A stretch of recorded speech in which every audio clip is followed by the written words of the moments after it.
अरे यार, ये बिजली के नाटक तो रोज के नाटक हो गइल बा। थोड़ा सा भी मौसम खराब ना भइल कि ई रूट के ना जाने कौन सा मायके चल जाली। कबो कबो ऐसा लागेला कि जैसे हम बंगलो में ना कोनो भूत बंगलो में रहनी। सही कहला।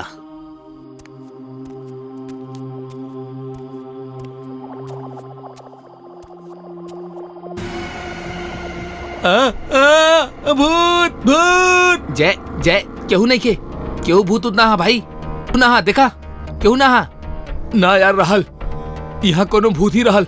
हम देखले बानी, ओकर चेहरा एकदम हमार सामने रहल। हम सच कर रहल बानी। एक नंबर के फट्टू वाला तू। क्यों ना भाई जा, पता ना ख्यालों में काका देख ले बेला, पता ना ख्यालों में काका देख ले बेला। चला भाई अंदर चला, 100 काम बा करे खातिर। हाथ मुंह धोवे के बाद, खाना बनावे के बाद, फिर खाना खाए के भी बा। चला।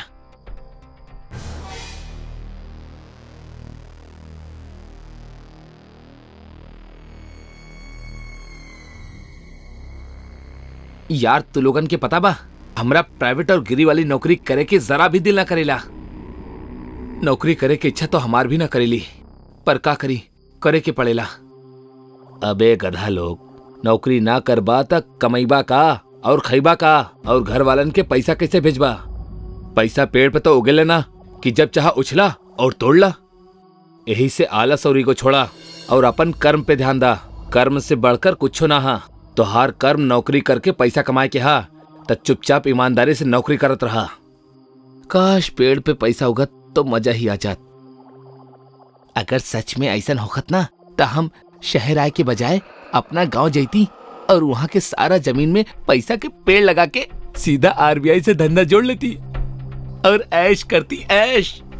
ओए शेख चिल्ली की औलाद, ख्याली पुलाव पकाओ छोड़ा और हाथ मुंह धो के सुझ जा। सुबह ऑफिस भी जाके बा। तब तू लोग चला, हम जरा बाहर के हवा खा के आवता नहीं। थोड़ा ज्यादा ही खाना खा ले बानी आज।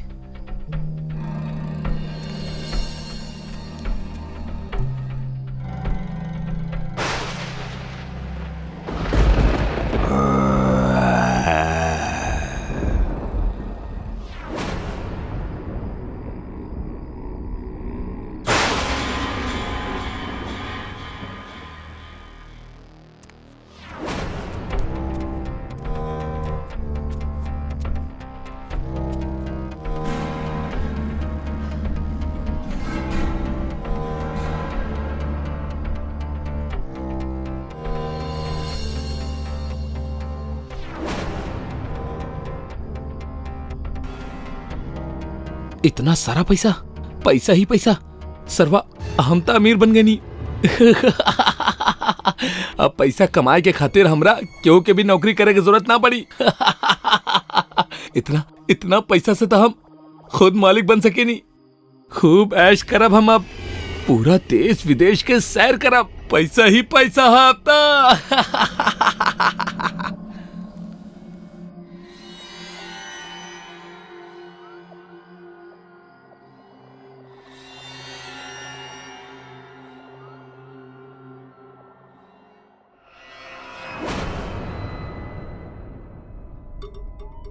अबे ही कहा तैयार कहना भइल बड़ा, ऑफिस ना जाके बा का? ना जाके बा, इन नौकरी गिरी अपना बस के बात नहीं खे। यही से हमारी रेजिग्नेशन बॉस के मुंह पे मार दिया। मजाक छोड़ा और जल्दी से तैयार हो जा। ये मजाक ना हमार दोस्त, ई ता हमार दिव्य चक्षु खुले वाला बात बा। दिव्य चक्षु मतलब अब हमार आँख खुल गई बा हमार दोस्त। अब हम जल्द ही खुद के बिजनेस शुरू करब। यही से ये रेजिग्नेशन ना बॉस के मुंह पे ही मरी हा। तू सच में सीरियस बड़ा ना, या सुबह सुबह भांग चढ़ा ले बड़ा? जब केहू इंसान के ओकर सच्चा राह मिल जाला ना, तो ओकर मजाक कैसे उड़ावल जाला, जैसे तू उड़ा रहल बड़ा। लेकिन अब बस भाई, हमरा अपना लाइफ में कुछ बड़ा करे के बा, जेकर समय आ गइल बा। हम तक कहा तानी तू दोनों भी नौकरी छोड़ा और हमार साथे जुड़ जा, पार्टनर बन जा हमार। स्टार्टअप के झंडा ऐसे गाड़े के कि करोड़ों के कंपनी के अरबों के कंपनी बना दिखल जाई। बोला का कहा तोरा? देखा भाई, सच कहीं तो हमरा कैसन लग रहा बा कि कल रात तोरा के बहुत तेज बुखार भइल रहे, जौन तोरा सर पे चढ़कर नाच ना रहल बा, बल्कि तांडव कर रहल बा, तांडव। तू आज आराम करा और आराम से सोचा कि तू का बोल रहल बड़ा। हम शाम की मिलब, चला बे। Hello, Bombay hotel. आपके यहाँ चिकन और पनीर के जितना भी आइटम बनेला सारा एक एक प्लेट, और साथ में chocolate ice cream, gulab jamun, orange juice और मलाई लस्सी लेके जल्दी से व्हाइट हाउस रोड में बंगलो नंबर 1 में भेज दा।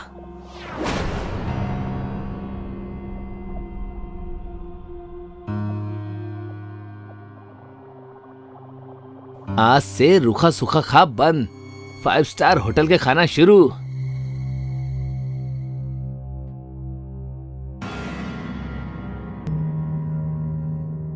वाह, का खाना रहा यार, मजा आ गई।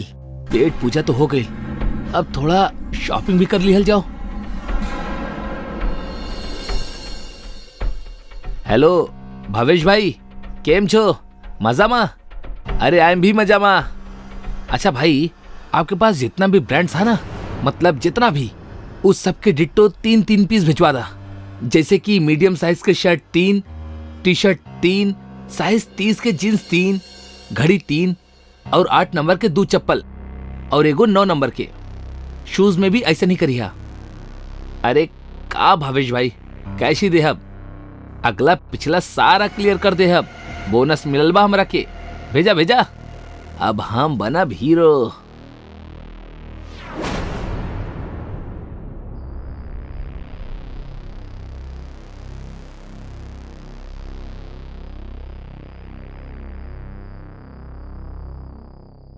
ये नया जूता चप्पल और कपड़े देखकर तो सुभाष और जय भी बहुत खुश हो जाई हैं।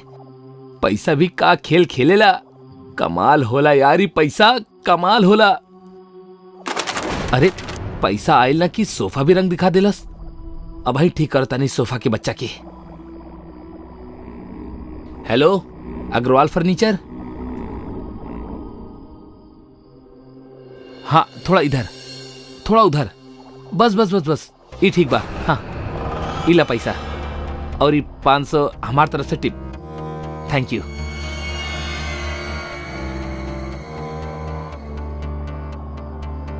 अब मजा आयल।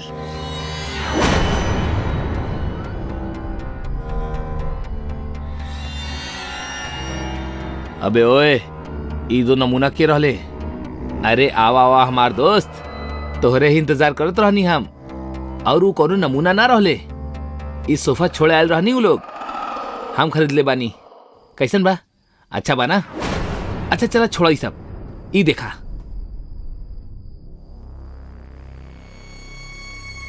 अबे का है ई सब? इतना सारा सामान के कर हा? कुछ हमार और कुछ तू दोनों के। हमार? हैरान होके की जरूरत नहीं खे, और ना ही टेंशन लेवे की जरूरत था, सब कैश पे ले ले बानी। तो हर कोनो लॉटरी लागल बा का, या घर वालन से पैसा मांग के शहंशाह बन के फिर रहल बड़ा तू, या कोनो खजाना हाथ लग गइल बा तोहार? सुबह से अजीब ही बताओ कर रहल बड़ा यार। अरे हमार भाई, तोहरा जौन समझे के बा समझ ला, पर अपना अपना चीज के एंजॉय करा। अमर सच सच बतावा, तू कोनो चोर गैंग के तो ज्वाइन न कैले बड़ा? मतलब इस सामान तू चोरी के पैसे से खरीद ले बड़ा ना? कर देला ना इंसल्ट के बेइज्जती यार। ध्यान से देखा यार, हमारी प्यारा सा शक्ल के लागत नहीं काम कहीं से तोरा के चोर और?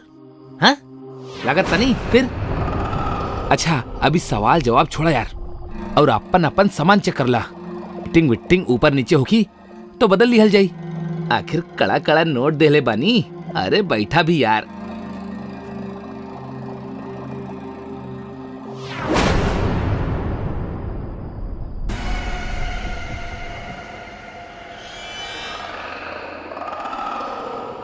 फटल टी शर्ट लागत गलती से आ गई होगी।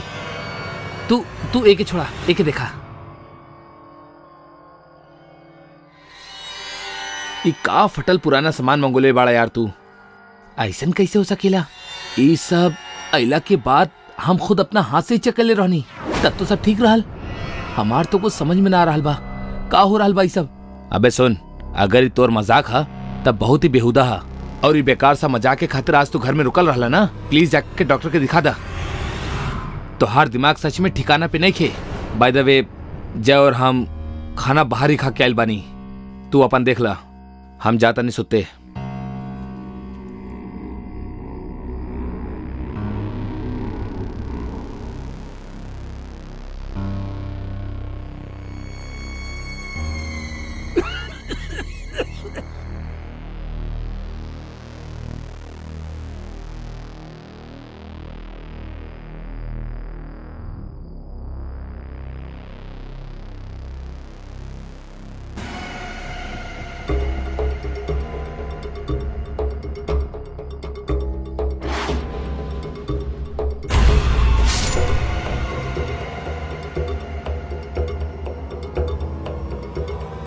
अबे यार अमर, ना अंदर हा ना बाहर बा ना टॉयलेट में, इतना सुबह सुबह ही कहाँ चल गई?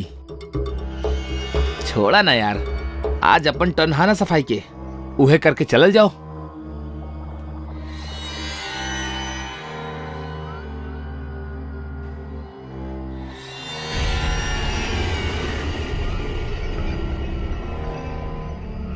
अरे बाप रे, बैग तो बहुत भारी बा। जय हमार मदद करा। बैग सचमुच में बहुत भारी बा। वैसे में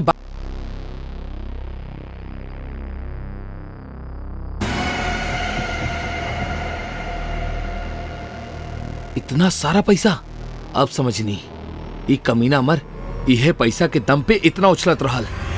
पता ना कहां से चोरी करके ले आइल बा।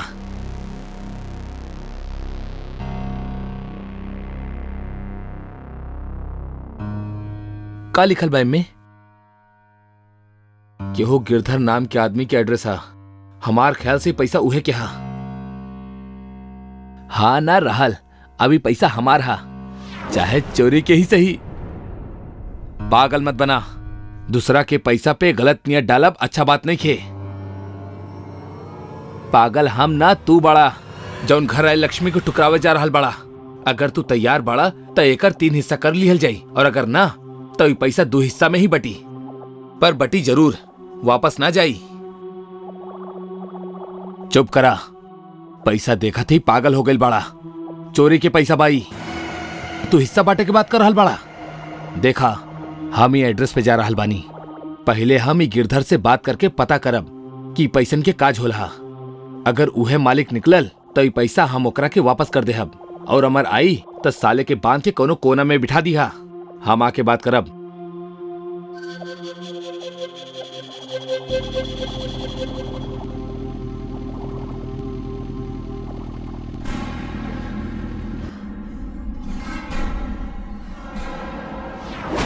जी कहीं केकरा से मिले के बाप के? गिरधर जी बाड़े? जी हम गिरधर बानी। कहीं गिरधर जी, हमरा एगो बैग मिलल बा। उ बैग में आपके एड्रेस लिखल रहल, तो हम यही जा गनी। अगर आप वो बैग के रंग और ओमे कितना पैसा बा बता दी तो हम वो आपके वापस कर देहब। अंदर आवा, बैठा। वो बैग काले रंग के है ना? जी, मतलब वो आपके ही हा। तोहरा वो काला बैग वो घर में ही मिलल हुई ना, जहाँ हमार बेटी रागनी और दामाद शेखर रहत रहले। जिया मुश्किल करके रखले रहा शेखर हमार बिटिया के। एक नंबर के लालची और क्रूर इंसान रहलू। हर रोज पैसा के खातिर हमार बिटिया के मारत रहल।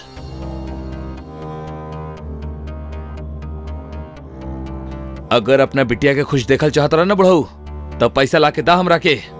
यही से मजबूर होके हम अपन बेटी के खातिर एक दिन अपन सारा प्रॉपर्टी बेच देनी, और फिर सारा पैसा के वो काला बैग में भर के ओकरा के दे आईनी। हमरा के लागल कि ऐसन करके हम अपना बेटी के खातिर खुशियां खरीद लेले बानी, ओकर खातिर हंसत खेलत जिंदगी खरीद लेले बानी। मगर वो कमीना इंसान वो पैसा लेके भी हमार बिटिया के ना छोड़लस। वो हमार बेटी के शराब के नशा में मार देलस, और पुलिस के पैसा खिला के ओकर मौत के एगो एक्सीडेंट बनाकर भाग गई।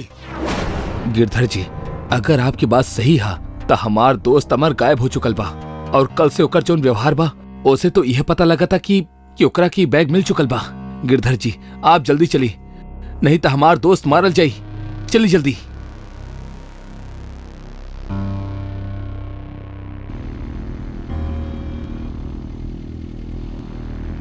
अरे यार, इस सुभाष साला पागल हो गई बा। जौन घर आयल इतना सारा लक्ष्मी के वापस करे जा रहल बा। हमार दिल ही बैठल जा रहल बा पैसा के वापस देवे के बारे में सोच के। ना ना ना, चाहे कुछ हो जाओ, हम एकरा के वापस ना करब। हम एकरा के लेके भाग जाता नहीं। अमर भी गए तेल लेवे, वैसे भी वो तो हमारे से पैसा छुपा के रख ले रहल।